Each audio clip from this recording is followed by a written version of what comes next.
Ta oli lihtsalt nii armastatud ja ta oli nagu tõeline kullatükk. Nii tugev ja ilus ja teel kuhugi. See oli vaid mõned aastad tagasi, kui asjad näisid liikuvat õiges suunas vastapiellunud noore paari jaoks. Ta oli USA armee sõdur Anchorage'is. Ta oli rahvuskaardi lahingumeditsiinitöötaja, kes kolis Utah'st Alaskale, et olla temaga koos. Aga see kõik purunes, kui Soraya Barney kuulutati kadunuks ja seejärel leiti ta surnuna. Ja tõendid tema enda abikaasa vastu võivad nüüd panna ta aastateks treilide taha. Zaria Hildebrand läheb kohtu alla tema mõrva eest. Law and Crime on Alaska osariigis, et kajastada kohtuprotsessi. Ja täna, kui vandekohtunikke valitakse, vaatame sellele traagilisele juhtumile lähemalt otsa. Tere tulemast saatesse Sidebar, mida esitleb Law and Crime. Mina olen Jesse Weber. Ma ei suuda seda uskuda, isadepäev on kohe-kohe käes. Kuhu see aasta kadus? Kuhu aeg kadus? Kui sa ikka veel otsid kingitust, siis tutvu Chef IQ Sense nutika lihatermomeetriga. See on saladus, kuidas valmistada restorani tasemel toitu ilma stressita. Nii et olenemata sellest, kas oled kogenud grillmeister või lihtsalt proovid suveks mõned steigid grillile visata, on see nutikas termomeeter tõeline mängumuutja. Üleküpsetamine jääb minevikku. Pole enam seda, et äkki on nüüd valmis. Ei. Chef IQ ütleb sulle täpselt, millal su liha on igas etapis valmis. Sa lihtsalt asetad juhtmevaba anduri sisse ja valid oma eelistuse. Sa lihtsalt oled ja lõõgastud, kuni äpp annab märku. Ei pea grilli kohal passima, nagu paljud teevad. See töötab ka ahjude, suitsuahjude, pliitide, kuuma õhu fritüüride ja iga valgu puhul. Praetükk, kanatiivad, lõhe. Tõsiselt, sel isadepäeval on aeg panuseid tõsta. Sõnamänguga või ilma ja kokata enesekindlalt. Kasuta koodi Sidebar, et saada kogu saidilt chefgeek.com 40% soodustust. Praegu valmistuvad Anchorage'is Alaskal prokurörid, kaitsjad ja kohtutöötajad väga oodatud kohtuprotsessiks. Zaria Hildebrandit süüdistatakse oma uue naise Soraya Barney tapmises ja tema surnukehas sadeveekanalisatsiooni äravoolu lähedale viskamises.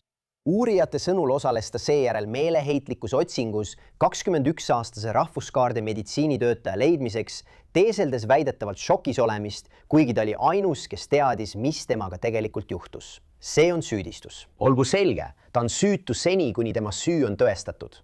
Tal on võimalus oma kaitset esitada. Ma tahan sellesse süveneda, aga ma pean teid ajas tagasi viima. 2021 aasta septembris liitus Zaria Hildebrand armeega, kirjutab Anchorage Daily News, ja ta saabus Alaskale 2022 aasta aprillis. USA armee ütles Daily Newsile, et ta oli suurtükimeeskonna liige, kes kuulus 11. õhudessantiviisi 2 jalaväebrigaadi lahingumeeskonda ning tema baasiks oli Joint Base Elmendorf-Richardson. Sama perioodi jooksul viibis Soraya Barney Utah's, kus Daily Newsi andmetel teenis ta rahvuskaardis välisuurtükiväe tuleleidja radarioperaatorina. Kui ta 2023 aastal Alaskale kolis, määrati ta Alaska armee rahvuskaardi staabi ja staabikompaniisse. Ta töötas ka kohalikus restoranis nimega Bread and Brew. Nüüd kohtusid Hildebrand ja Soraya väidetavalt 2020 aasta baasväljaõppe ajal. 22 nad abiellusid sama aasta detsembris. Kuid vähem kui aasta hiljem leiti Soraya surnuna ja Hildebrandile esitati süüdistus tema mõrvas. Nüüd keskendub uurimine sellele nädalavahetusele 2023 aasta augustis. Väidetavalt läks paar koos sõpradega Dave ja Bustersisse, et tähistada Hildebrandi 21. sünnipäeva laupäeval 5. augustil. Arvatakse, et nad läksid pärast seda baari ja naasid oma korterisse umbes kell 2 öösel pühapäeval 6. augustil, umbes kell 10 hommikul. Väidetavalt oli see viimane kord, kui Sorayat elusana nähti. Kuid Huid Hildebrand ei teatanud tema kadumisest enne esmaspäeva, 7. augustit, ja teave selle kohta, kus Soraya sel pühapäeval oli ja millal, on mitu korda muutunud. Me jõuame selleni kohe varsti. Kuid moodustati suured otsingurühmad, et proovida Sorayat leida. Kadumiskuulutused ujutasid sotsiaalmeedia üle. Nüüd jagas Hildebrand ise lendlehte, kirjutades: uuendatud teave minu kadunud naise kohta. Ja siis suurtähtedega: palun jagage ja postitage uuesti. Soraya Ima, Meredith, lendas kohe Alaskale, kui sai teada, et tema tütar on kadunud ja liitus meeleheitlike otsingutega, mis hõlmasid ka koeraparki University Lake'i juures, kus Soraya armastas aega veeta. Meredith ütles Anchorage Daily Newsile, tsiteerin: Zarius kõndis minuga tunde ringi, otsides mu tütart, teades, et ta on surnud. ta valetas mulle mitu korda ja üritas jätta muljet, nagu oleks ta murelik abikaasa. Neljapäeval pärast seda, kui Soraya kadunuks kuulutati, leidsid politseinikud tema surnukeha Sademevee kanalis, mis asus tema kortermaja lähedal rajal. Tal näis olevat kuulihaav vasakul oimu kohal. See on kirjas kriminaalkaebuses. Pea seda meeles, kui hakkame edasi rääkima. Nii et Hildebrand arreteeriti. Ta viidi Anchorage'i vanglasse ja talle esitati süüdistus 1. ja 2. astme mõrvas ning tõenditega manipuleerimises. Ja pea meeles, ma mainisin, et pühapäeva 6. augusti ajakava on veidi segane. Põhjus, miks ma seda ütlen, on see, et siin on, mida Hildebrand väidetavalt politseile ütles vastavalt kohtule esitatud kaebusele. Hildebrand väidab, et kui tema ja Soraya tol pühapäeval ärkasid, pidi naine tööle minema. Tal oli töökoht lähedal asuvas võileivapoes. Kuid tema sõnul olid nad mõlemad pohmellis ega tundnud end piisavalt hästi, et sõita. Nii et tema sõnul otsustas Soraya tööle jalutada. Ja taas, Bredenbru. See asub umbes miili kaugusel korterist. Kaebuse kohaselt ütles Zaria, et Soraya unustas kodust lahkudes oma telefoni kaasa võtta, kuid võttis kaasa oma käekoti ja rahakoti. Zaria ütles, et avastas Soraya kadumise hiljem samal päeval, kui läks Sorayale kell 19:00 järele ja sai teada, et Soraya ei jõudnudki tööle. Zaria ütles, et on sellest ajast alates Sorayat otsinud. Zaria ütles, et ta on käinud iga sõbra juures, helistanud Soraya vanematele, võtnud ühendust kõigi haiglate ja vanglaga. Zaria ütles, et ta sõitis kogu naabruskonnas ringi, kui otsustas 36 tundi pärast seda, kui nägi Sorayat kodust lahkumas, politseiga ühendust võtta. Nüüd kohtudokumentide kohaselt sõitis üks politseinik ilmselt läbi marsruudi, mida Soraya oleks läbinud kortermajast restoranini, selle sama tee, mille ta väidetavalt jalgsi läbis. Seda piirkonda otsisid väidetavalt ka 60–70 vabatahtlikku, kuid nad ei suutnud teda leida. Samal ajal rääkisid politseinikud tema töökaaslastega Bredenbruis, kus ta oli töötanud umbes 2 kuud. Nad ütlesid, et Soraya ei ilmunud kohale pühapäeval, 6. augustil. Tegelikult ütleb kaebus järgmist, tsiteerin. Töötajad ütlesid, et nad said Soraya telefoninumbrilt sõnumi pühapäeval kell 10:45 minutit pärast seda, kui Zarius teatas, et ta lahkus kodust, milles öeldi, et ta jääb töölt eemale. Töötaja vastas sõnumiga, et Soraya peab helistama Kriegile, omanikule, et talle puudumisest teada anda. Keegi vastas Soraya telefonilt, et neil ei ole Kriegi telefoninumbrit. Ta ütles, et andis sõnumi saatjale Kriegi telefoninumbri. Krieg ütles, et temaga ei võetud kunagi ühendust. Nii töötaja kui ka Krieg ütlesid, et nad teavad, et Sorayal on Kriegi telefoninumber telefonis olemas, sest ta pidi talle helistama 2 viimasel korral, kui ta töölt puudus. Ma rääkisin Soraya emaga, kelle käes on praegu Soraya telefon. Ta ütles, et Kriegi number on Soraya kontaktide nimekirjas salvestatud kui Bredenbru tegevjuht, mitte kui Krieg. See on väga huvitav teave, sest see viitab väidetavalt kellelegi teisele peale Soraya, kes neid sõnumeid saatis. Kellelegi, kes ei teadnud töölt puudumise protokolli ega teadnud seda. Kriegi number on juba kontaktides salvestatud, lihtsalt mitte tema nime all. Kaebuses öeldakse ka, et politsei avastas, et keegi helistas numbrile 911 umbes kell 2:45 öösel. Pühapäeval öeldes, et nad kuulsid püssilasku, mis tundus olevat väga lähedal. Kui politseinikud tol ööl reageerisid, ei leidnud nad midagi kahtlast. Lõpetasid väljakutse, kuid uurijad märkisid hiljem kaebuse kohaselt, et helistaja aken oli väikese siseõue kaugusel Hildebrandi korterist. Teisipäeval, päev pärast seda, kui ta teatas Soraya kadumisest, rääkis Hildebrand väidetavalt politseiga korteris ja ütles, et Soraya lahkus umbes kell 10 hommikul, et tööle jalutada, kandes oma tööriideid. Kuid kui politseinikud rääkisid ühe Soraya sõbraga, väitis sõber, et Soraya ei kavatsenudki pühapäeval tööle minna ja oli talle juba öelnud, et kavatseb töölt puudumisest teatada. Võib muidugi väita, et ehk ta muutis meelt, aga jällegi see on kahtlane. Kriminaalkaebuses kirjutas uurija. Küsisin Zariuselt Soraya telefonist tööle saadetud sõnumi kohta kell 10:45 pärast seda, kui ta oli juba kodust lahkunud ning selle kohta, et telefon oli endiselt majas. Ta eitas sõnumi saatmist ega osanud seletada, kuidas see juhtus. See on alles algus, kui rääkida kahtlasest tõenditest, kahtlasest käitumisest, väidetavalt muutuvatest versioonidest ja tõenditest, mida uurijad kogusid, sest nende sõnul viitab see kuriteole. Ma hakkan sellest rääkima. Ja ma tahan veel kord väga selgelt öelda, kui me sellesse süveneme, et Zarius Hildebrand, siinpoolne süüdistatav, on süütu, kuni tema süüd pole tõestatud. Okei, ma tahan selle kõik läbi käia. Ma ei tee seda üksi. Lubage mul kutsuda kriminaalkaitsja Erik Fätis tagasi siia kõrvale. Erik, aitäh, et leidsite aega. Enne kui me süveneme rohkematesse süüdistustesse, kriminaalkaebusesse ja väidetavatesse tõenditesse, tahan ma teile midagi ette mängida. See on siis Sorayas ema Meredith, kes rääkis minu kolleegi Anjanette Leviga sellest, kuidas ta otsis koos Hildebrandiga oma tütart, enne kui ta sai teada, mis tema sõnul on tõde. Siin on, mida ta ütles. Zarja helistas mulle esmaspäeva õhtul oma mobiiltelefonilt ja ütles, ta oli just politseile esitanud kadunud isiku teate. Ta üritas mind ja mu õde erinevatesse kohtadesse juhtida, sest me eraldusime nendest gruppidest, mis armeel olid. Aga muus osas oli see väga lihtne. Siin on tema telefon, siin on tema arvuti. See oli nagu tõeline segapuder, kus mu esimene sisetunne oli, et see ei ole okei. Ma mõtlesin seda juba hetkest, kui ma kõne sain. Nii et Erik, ma mõtlen, seda saab mitut moodi tõlgendada, eks. Mõlemad pooled võivad seda erinevalt näha. Ühelt poolt võiks öelda, et kui ta tappis ta, siis see on väga väänatud detail. Üritada oma jälgi peita ja jätta mulje, et tal polnud sellega mingit pistmist. Teiselt poolt, kui tal polnud sellega mingit pistmist, kui ta on süütu, siis võib-olla ta lihtsalt üritas teha kõik, mis võimalik, et oma kadunud naist leida. Esimene asi, mille kohta mul küsimus on, kas ta suudaks selle kohta tunnistada, kui ta kutsutakse kohtusse ütlusi andma? Ma arvan, et kindlasti, Jesse, see on tõenäoliselt vastaspoole omaksvõtt. Nii, et kui prokuratuur ta välja kutsub, võib ta rääkida kõigist süüdistatava poolt talle tehtud avaldustest, mis on asjakohased.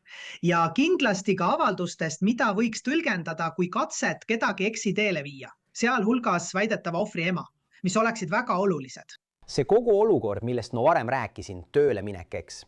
Tema kõndis tööle, väidetavalt olid nad Tohmellis, nii et ta kõndis tööle, mis oli miili kaugusel. Ja siis see sõnum telefonist, väidetakse, et see ei oleks justkui temalt, sest keegi, kes ei tea protokolli, ei tea, et Craig on tema telefonis salvestatud. Kuidas me ülejäänud tõenditest läbi läheme? Räägi mulle nendest osadest. Kui koormavad need sinu hinnangul on? Jesse, ma arvan, et need sõnumid on Hildebrandi jaoks tõesti probleemsed. Vaata, ta ütleb politseile, et naine jättis oma telefoni koju, kui ta tööle läks. Ja siis 45 minutit pärast seda, kui ta ütleb, et naine lahkus, saadetakse tema telefonist sõnum. Issand huvitav, kes selle küll saata võis? Ja siis sõnumi sisu viitab sellele, et selle autor ei ole väidetav ohver, sest väidetaval ohvril oli ülemuse number telefonis salvestatud lihtsalt teise nime all.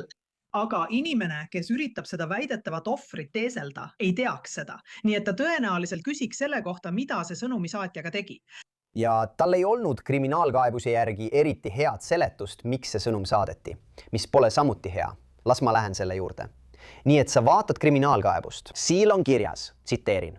Zarius ütleb alguses, et ta oli pühapäeval terve päeva kodus ja, tsiteerin, vegeteeris. Jällegi, see on õiguskaitseorganite sõnul. Hiljem muutis ta oma juttu ja ütles, et käis väljas ning ajas asju. Zarius ütles detektiividele, et ta ei hakanud oma naise pärast muretsema enne kui kell 22:00. Siis läks ta välja ja sõitis ümbruskonnas ringi otsides teda. Zarius ütles, et ta ootas kadumisest teatamisega esmaspäeva õhtuni, sest arvas, et võib oma naise üles leida ja et tegemist on arusaamatusega. Erik, me oleme näinud, et see on paljudes juhtumites oluline tegur. Millal partner või elukaaslane pöördub õiguskaitseasutuste poole? Ja see võib juhtuda kas kohe, mõne tunni või isegi mõne päeva pärast. Prokurörid kasutavad seda mõnikord ära. Kuidas sa arvad, et see siin rolli mängib? Kuidas kaitseadvokaat seda selgitab? Tead, kaitse seisukohalt, Jesse, on palju põhjuseid, miks inimene võib mingis olukorras viivitada, enne kui ta võimudega ühendust võtab. Tead, mul ei ole eriti palju infot nende suhte olemuse kohta ega selle kohta, kuidas neil viimastel kuudel läinud on.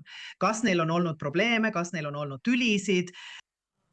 Tead, kas kodus võis toimuda midagi muud, mis oli küll kahtlane, aga ei olnud seotud väidetava ohvri kadumisega. Need kõik on põhjused, mis võivad panna inimese mõtlema, kas ma peaksin politsei kutsuma ja nad on siin järgmise 30 minuti jooksul. Või kas ma peaksin jätkama oma enda samme, et proovida seda inimest ise leida sealt, kus sa arvan, et ta võiks olla. Ma arvan, et siin on mõned võimalikud seletused, aga samas jätab see ka veidi kahtlase mulje.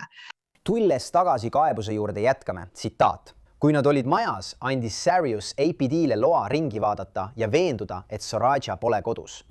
Detektiiv LLV märkas, et ainukesel voodil majas polnud lina peal ja see oli kaetud ainult madratsi-kattega. LV märkas ka, et köögilaual oli komplekt täiesti uusi veel pakendis voodilinu. Sarius ütles, et need linad ostis tema naine nädal tagasi. Ta ütles, et voodil oli lina olemas. Ta tõstis madratsi-katet veidi üles ja näitas meile, et katte all oli kummiga lina. Me küsisime Sariuselt, kas me võiksime vaadata linade alla ja tõsta madratsit, et näha, kas tema naine on seal all. Ta ütles, et me ei tohi voodi alla vaadata, sest seal on, tsitaat, piinlikke esemeid. Lõpuks ütles ta meile, et need on asjad, mida kasutatakse seksiks. Me küsisime temalt, kas ta võiks need esemed ära liigutada, kuni me ära pöörame. Ja taas ütles ta, et me ei tohi voodi alla vaadata. See tundus kahtlane. Järjekordne kahtlane pilk. Tead, Jesse, kes paneb kummiga lina madratsi katte alla? See osa ei ole eriti loogiline. Tundub, et asju on justkui näpitud ja keegi kavatses selle voodiga midagi teha. Üks asi, mida siiski meeles pidada, on see, et Hildebrandi väide, et voodi alla ei saa otsida.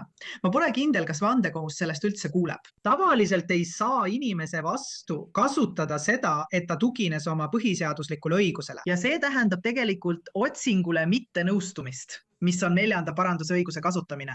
Nii et vandekohus ei pruugi kuulda, et ta ütles, te ei tohi voodi alla vaadata. Huvitav, kas siin on läbiotsimismäärusega seotud küsimus? Kas siin on 4. konstitutsiooni muudatusega seotud küsimus? Ma arvan, et sel hetkel küsis politsei temalt, kas me võime voodi alla vaadata. Ja tema vastas ei, mis on 4. paranduse õiguse kasutamine. Minu arusaamist mööda sai õiguskaitseorgan hiljem siiski läbiotsimismääruse. See lahendaks kõik võimalikud probleemid seoses selle läbiotsimisega. Muide, kui me sellest räägime, ütlen ma seda kogu aeg. See on kriminaalsüüdistatava õigus. Ainult neil on õigus otsustada, kas nad tahavad tunnistusi anda. Ja me näeme seda kõige rohkem enesekaitsejuhtumites. Aga selles juhtumis, kuna tal on väidetavalt nii palju kokkupuuteid õiguskaitseorganitega, kas sa arvad, et Sarius Hildebrand võiks minna tunnistaja pingile ja selgitada oma käitumist? Kas sa arvad, et see aitaks teda? Oi tead, vaata, ta on 21-aastane, ta ei tundu eriti kogenud. Kui vaadata mõningaid vigu, mida ta tegi juba politseiga suhtlemisel, siis need on üsna algelised. Talle esitataks ristküsitlusel prokuröri poolt hulgaliselt küsimusi sõnumite, voodi ja hiljem leitud asjade kohta, mis on väga problemaatilised. Ja kas ta suudaks seda kõike tõesti veenvalt ära seletada? See on kahtlane. Olgu jätkame, sest veel üheks kahtlaseks detailiks, mille detektiivid avastasid, olid väidetavad poeskäigud, mida Hildebrand tegi erinevatesse poodidesse. P-Meals, et ta väitis alguses, et ta lihtsalt vedeles pühapäeval terve päeva, logeles, aga siis muutis ta oma juttu ja ütles, et käis asju ajamas. Mis need asjad olid? Kriminaalkaebuse kohaselt tuvastasid detektiivid, et Sarius Hildebrand käis pühapäeval 3 erinevat korda Fred Meyersi toidupoes. Tsitaat. Üks ost kell 12.26. Üks kell 18.12 ja üks kell 22.00. Ta ostis purgi marinara kastet, voodilinade komplekti, sama bränd, mis oli laual, madratsi-katte, veidi vesinikperoksiidi, tühja piustuspudeli ja mõningaid erinevaid isikliku hügieenitarbeid. Erik, kuule, ma lihtsalt ostan hunniku asju. Sa võiksid välja valida need, mida arvad, et kasutatakse kuriteos või selle varjamiseks. Või on see hoopis nii, et ostad asju, mida saab kasutada kuriteo varjamiseks ja siis ostad veel muid asju, et jätta mulje, nagu oleks see lihtsalt tavaline ost, näiteks see marinarakaste. Ma ei tea, sina ütle mulle. Tead, kas tema poenimekiri kandis pealkirja vahendid kuriteopaiga varjamiseks, sest tundub, et just selliseid asju ta ostiski. Ja lisaks sellele, Jesse, tead, kes käib poes 3 korda 1 päeva jooksul? Ma saan aru, kui käid korra, unustad midagi ja lähed hiljem tagasi. Aga minna tagasi 3 korda iga 4 tunni tagant. Ja siis vaatad, mida ta ostis. Ja sa hakkad endamisi mõtlema, et seal on puhastusvahendid, seal on muud materjalid, mida võib-olla kasutatakse millegi varjamiseks, avastamise vältimiseks. Tead, tundub, et ring tõmbub justkui koomale. ja kui me jätkame nende faktide ülevaatamist, ja olgu öeldud, et üldiselt on ostuajalugu süüdistataval väga raske vaidlustada, sest on olemas valvekaamera salvestised, kus sind on näha sisenemas. Mõnikord on olemas kaamera, kus sind on näha neid esemeid ostmas. On olemas kviitungid, nii et see võib olla keeruline. Nüüd, selle nädala kolmapäeval tahan ma jõuda selle osani. Selle nädala kolmapäev. See oli enne, kui Soraya keha leiti. Me rääkisime sellest varem. Detektiivid said orderi, et läbi otsida elukoht, läbi otsida korter. Ja see, mida nad väidetavalt leidsid, oli õõvastav. Tsitaat. APD kuriteopaiga meeskond tõstis magamistoas madratsi üles. Nad kirjeldasid madratsid kui inimverega lädimärjaks saanud. Madratsil oli nii palju verd, et veri imbus läbi vaiba ja puidust raamini. Kuriteopaiga meeskond kasutas ka verereaktiivspreid nimega Blue Star, mis muudab palja silmaga nähtamatu vere nähtavaks. Reaktiivi piustati mitmesse kohta majas, sealhulgas vannituppa, põrandatele ja vanni. Pärast Blue Stari piustamist oli varjatud verd näha üle kogu vanni ja mõnel põrandal, tõenäoliselt pärast koristuskatseid. Kaebus jätkub. APD kuriteopaiga meeskond leidis majast ka 2 püstolit. Üks püstolitest oli täielikult laetud. Ühel püstolitest puudus salvest 1 kuul. Korterist ei leitud ühtegi padrunikesta. Erik jälle näeb asi tema jaoks tõesti väga halb välja. Kas siin on üldse ruumi mõistikuks kahtluseks? Ma mõtlen, kas üldse, alustame sellest. Kas kaitseadvokaat saaks kuidagi takistada selle tõendi kasutamist, ei ole päris kindel. Ja teiseks, kui see tõend siiski arvesse võetakse, siis kuidas nad seda žüriile selgitavad? Kuidas nad seda vaidlustavad? Kas nad küsitlevad uurijaid selle kohta, räägivad kompromiteeritud uurimisest või lohakast politseitööst? Sest tead, kui seda lihtsalt lugeda, siis on näha, kuidas see välja paistab. jah, Jessi, mõned asjad.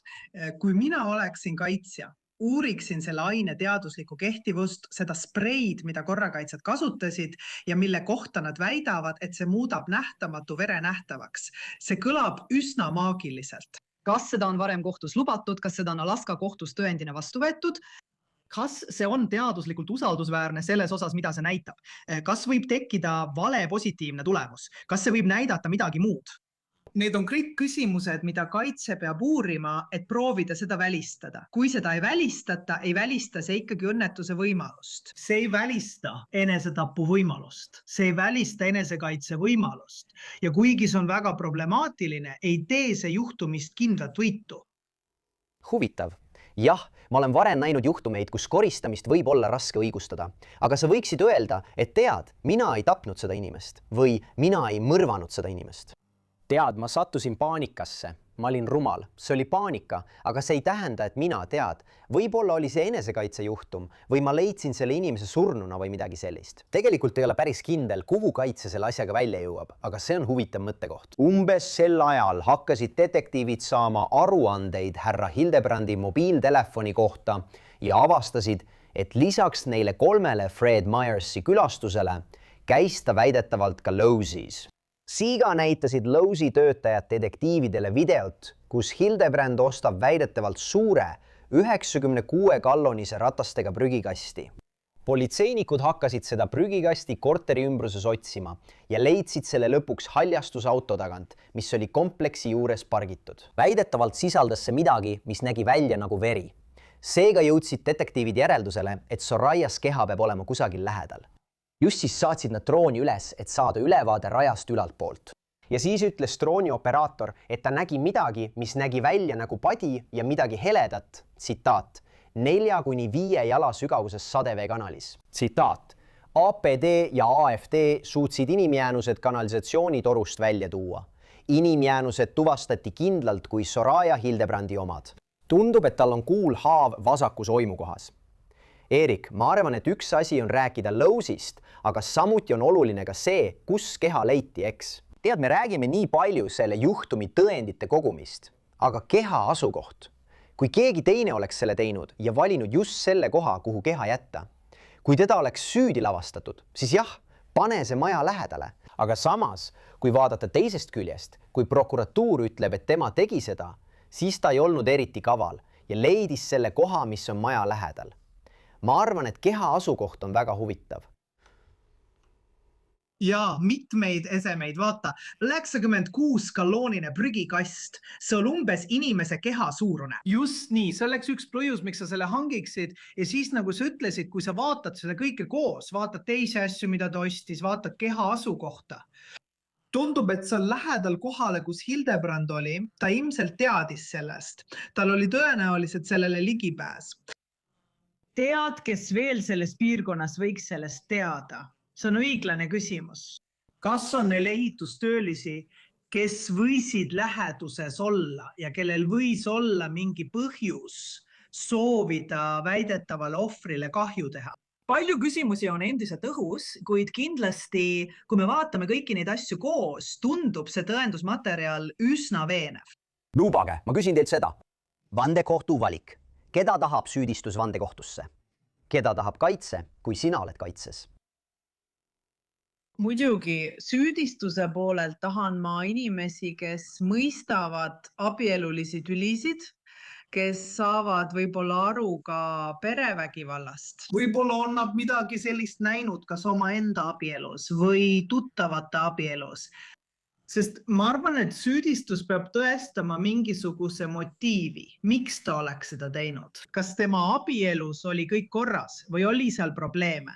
Aga kaitse poolelt sa tahad inimesi, kes on avatud meelega, kes ei kuula ühte poolt ja ei võta seda kohe tõe pähe lihtsalt sellepärast, et nad on politseinikud või prokurörid. Sa tahad inimesi, kes mõtlevad kriitiliselt ja küsivad, hei, millised on teised võimalikud seletused? Kas on asju, mida pole välistatud? Ja millist infot meil puudub, mida ma tahaksin näha? Ma arvan, et just sellist mõtteviisi on kaitse seisukohalt vaja. Avakõnedeks sellise juhtumi puhul.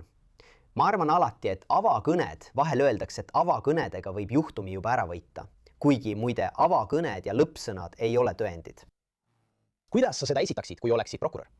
Kuidas sa seda esitaksid, kui oleksid kaitsja?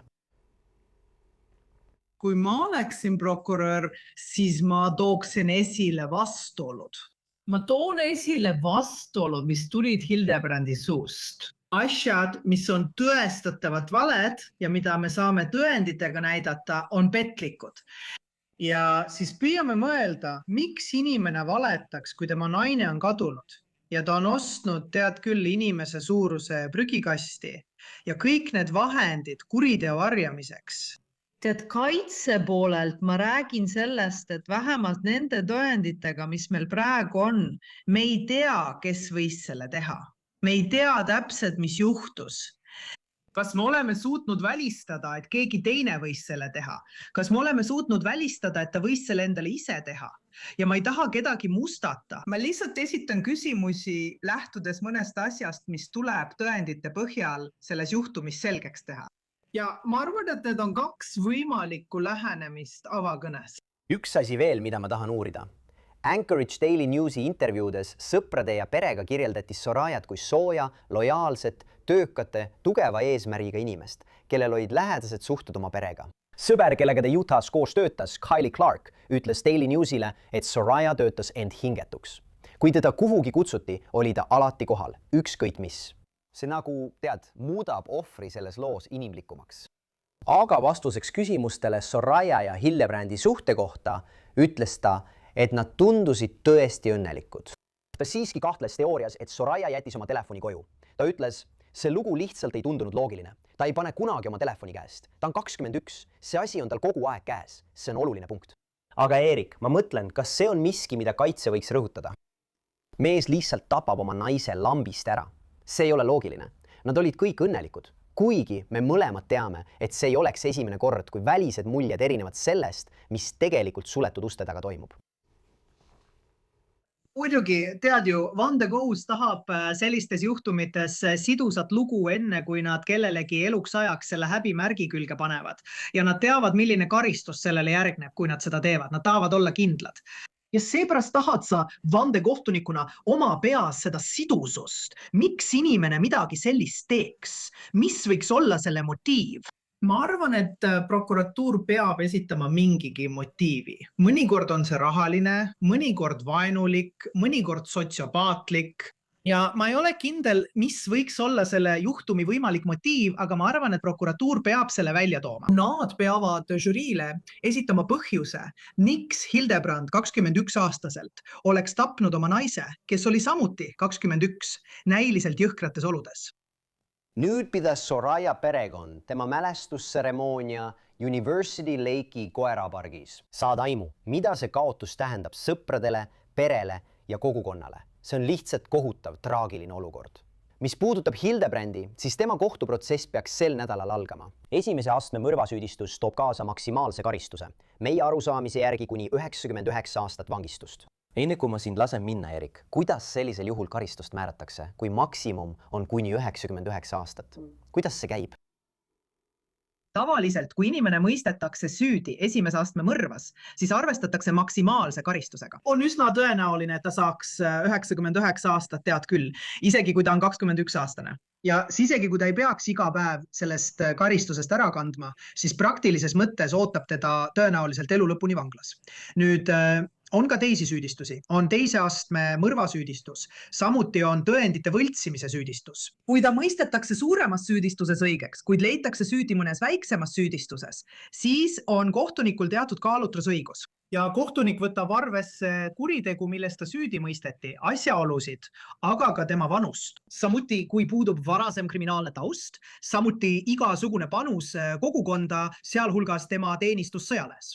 Ja kui teda ei mõisteta süüdi kõige raskemas süüdistuses, vaid milleski kergemas, siis see karistus, selle ulatus võib väga palju erineda. Ja on raske ennustada, kuhu see võiks jääda. Tead, kas 20 aastat, 40 aastat, 60, seda on raske öelda. Ma spekuleerin enne lahkumist veel ühe asja üle. Ma ei tea, kas nad teevad seda. Mul pole aimugi. Jällegi, ma lihtsalt spekuleerin. Vaimse tervise kaitse, endine sõjaväelane, PTSD. Jällegi, ma spekuleerin, mul ei ole ühtegi tõendit selle kohta, et oleks midagi sellist läbi elanud. Aga ma lihtsalt mõtlen siin, kui sa räägid vaimse tervise kaitsest, mitte hullumeelsusest, vaid teatud kuriteo elementide välistamisest. Kas see on midagi, millele me peaksime võib-olla tähelepanu pöörama? Ma tõesti ei tea praegu. Ma arvan, et me peame sellele silma peal hoidma nii kohtuprotsessi kui ka karistamise faasis, kui me sinna jõuame, kui tuleb süüdimõistmine. Õige.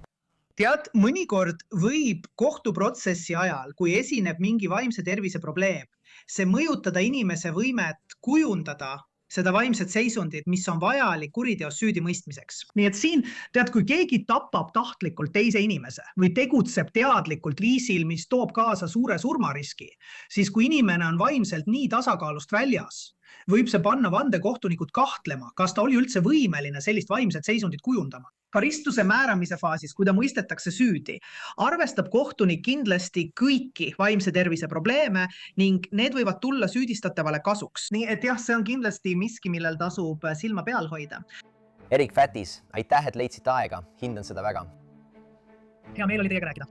Ja see ongi kõik, mis meil praegu saates Sidebar teie jaoks on. Suur tänu kõigile, et meiega liitusite. Ja nagu alati, palun tellige meid YouTube'is, Apple Podcastides, Spotify's või kus iganes te oma podcast'e kuulate. Samuti saate meid vaadata NBC Peacockis. Kui soovite mind jälgida, siis X'is, Instagramis, minu News Nationi saates Jesse Weber Live esmaspäevast reedeni kell 23.00 idaaja järgi.